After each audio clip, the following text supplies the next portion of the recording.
kabar kawedar ing madyaning kabar kapiyarsa purwaning sedya ingkang gumelar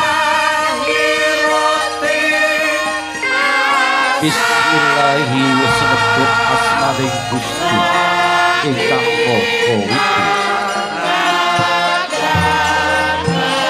kanthi linabaran wedaring Astungkara Pratandha Apiwiti lekasing Krida para kadang madya ras ingkang sami anamung ati linangkung wonten asalipun para kadang panawung Krida Dharma ingkang satuhu gedhe atine ateges tatak ora duwe rasa khawatir gedhe tekade ateges ora gampang pasrah lan mingkuh gilik remuge ateges rempuge pasti ora bakal sulaya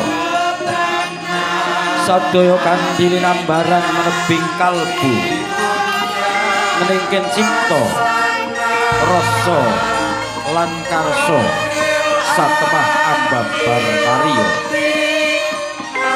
ing pangajap mugi Gusti paring opalillah awujud anugrah miwah berkah dumateng para-para ingkang sami kapradah miwah jumangkas ya Allah biha ya Allah bi husnil khotimah semoga ingkang dinampa joko ingkang dinayuh basuki ingkang kaesti amin amin ya rabbal alamin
mane saka swarga pangrantunan. Paman Prahasta paman. Sun keparengake mandelma manitis pring jalma manungsa kang padha ora kuat imane anggrodha marang umating menungsa kang padha ora duwe wewaton iku jibahaning para sukma. Ingsun durung bisa mapan kepenak ning swarga langgeng yen to durung bisa garwa Widawati. Mula keng mengkono sukma-sukmaku kabeh randhane Rahwana Raja ana swarga pengantunan. Lungguh Kang Prasaja.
Para prajurit Temenggung Krajineman kula wonten dawuh pangandika.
prajurit. Siluman ayo metu bareng metu bareng.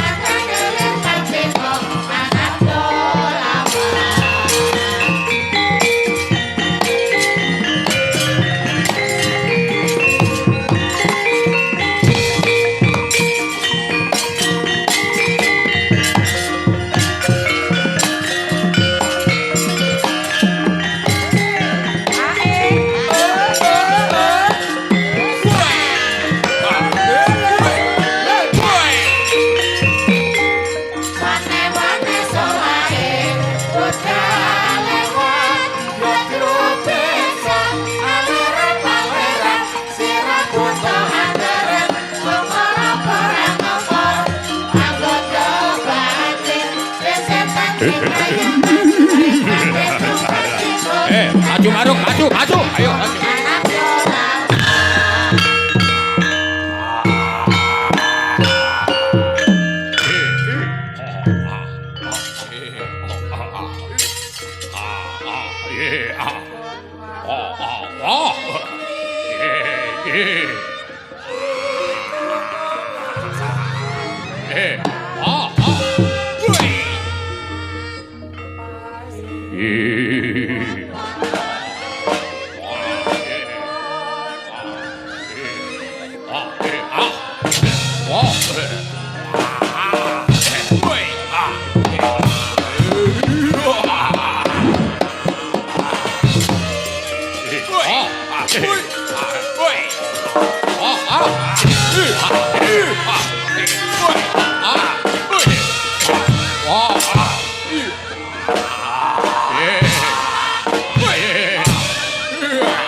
Keliman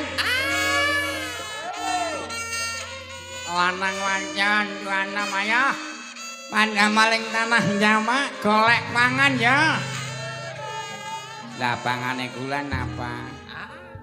Pangane kowe wong sing pada munafik. Siji loro pangane wong sing pada goroh.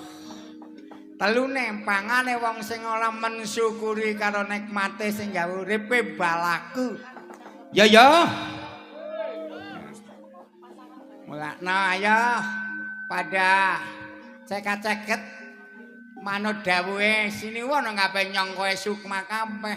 Sukmane sing pada nasar ya. Sedulur kewetan. Sedulur kulon.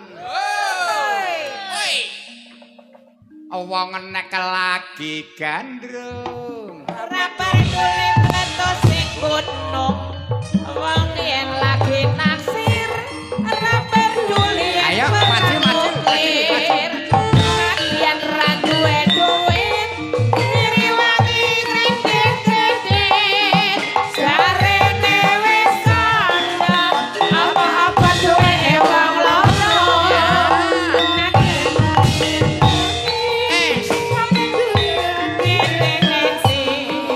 Wah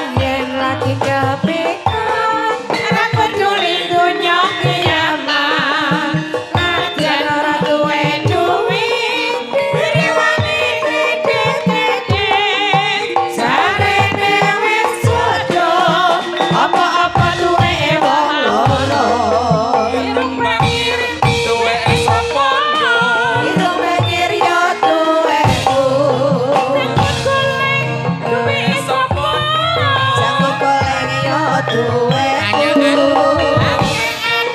duwe sapondo ani yo duwe janggut nyangkis duwe sapondo jagung manis yo duwe Piyendo duwe sapondo mestine ana sing duwe Piyendo duwe sapondo mestine ana sing duwe Piyendo duwe sapondo mestine ana sing duwe Piyendo duwe sapondo mestine ana sing duwe Subhanallah al-azim. Iki yang ngrasa ngrungu ning ora weruh rupa ya.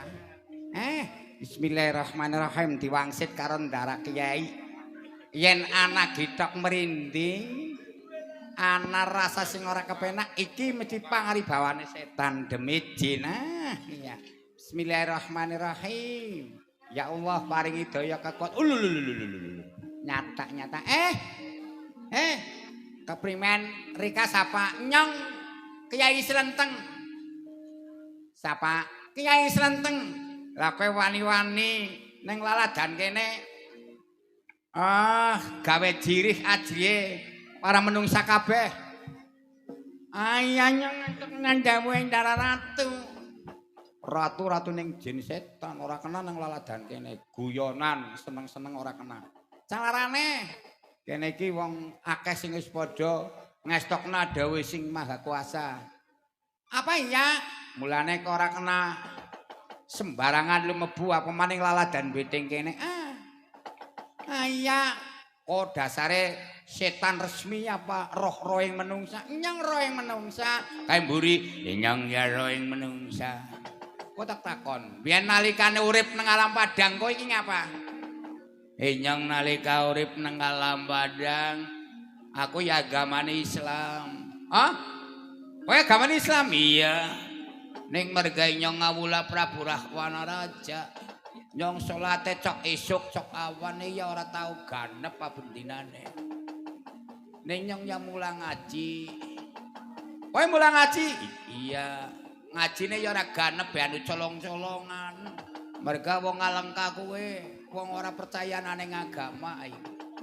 Lanjur lah nyong sewijining dina mulang ngaji ya wong 4 wong 5 lanang wadon tek ulang. Terus lah dilalah kaya gue ana santri wadon sing mandan memper. Lah tak lamar ya tak ijab kaya gue.